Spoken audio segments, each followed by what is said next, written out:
তবে কি ইলন মাস্কের হাতে টিকটককে তুলে দিচ্ছেন ডোনাল্ড ট্রাম্প? এক সাক্ষাৎকারে ট্রাম্প জানিয়েছেন ইলন মাস্ক চাইলে টিকটক কিনতে পারেন, তবে যুক্তরাষ্ট্রে টিকটকের মালিকানা যেতে পারে সফটওয়্যার নির্মাতা প্রতিষ্ঠান ওরাকলের কাছে। দ্বিতীয় দফায় হোয়াইট হাউসে ফেরা প্রেসিডেন্টের মতে মালিকানা হস্তান্তর হলে যুক্তরাষ্ট্র ও টিকটক দুপক্ষই লাভবান হবে।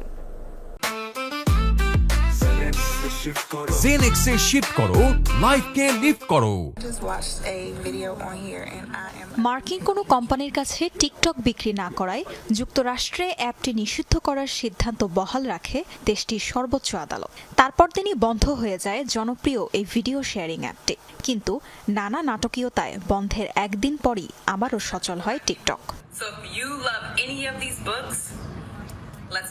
প্রেসিডেন্ট হিসেবে অভিষেকের দিনই টিকটকের নিষেধাজ্ঞা ৭৫ দিন পিছিয়ে দিয়ে নির্বাহী আদেশে সই করেন ডোনাল্ড ট্রাম্প।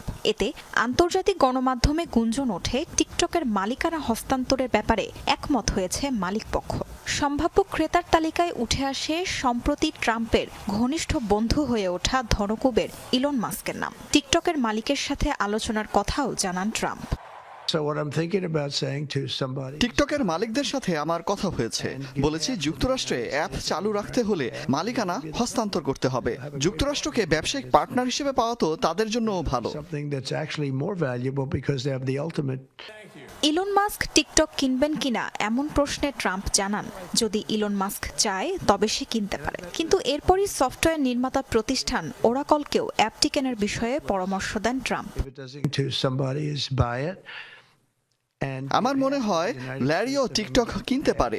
আমি যেহেতু প্রেসিডেন্ট, এ বিষয়ে দর কষাকষি আমি করতেই পারি। টিকটকের মূল্য যুক্তরাষ্ট্রে অনুমতি পাওয়ার উপর নির্ভর করে।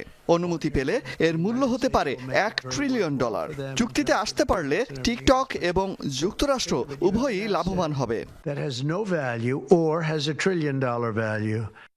জাতীয় নিরাপত্তার জন্য হুমকি আখ্যা দিয়ে গেল বছর চীনা মালিকানাধীন জনপ্রিয় ভিডিও শেয়ারিং প্ল্যাটফর্ম টিকটক বন্ধের সিদ্ধান্ত নেয় বাইডেন প্রশাসন। অভিযোগ ছিল অ্যাপটি ব্যবহারকারী মার্কিনীদের তথ্য পাচার হয় বেইজিংয়ে। বর্তমানে ১৭ কোটিরও বেশি মার্কিনী রয়েছে TikTok account. Tajrian Sobhan, Jamuna news.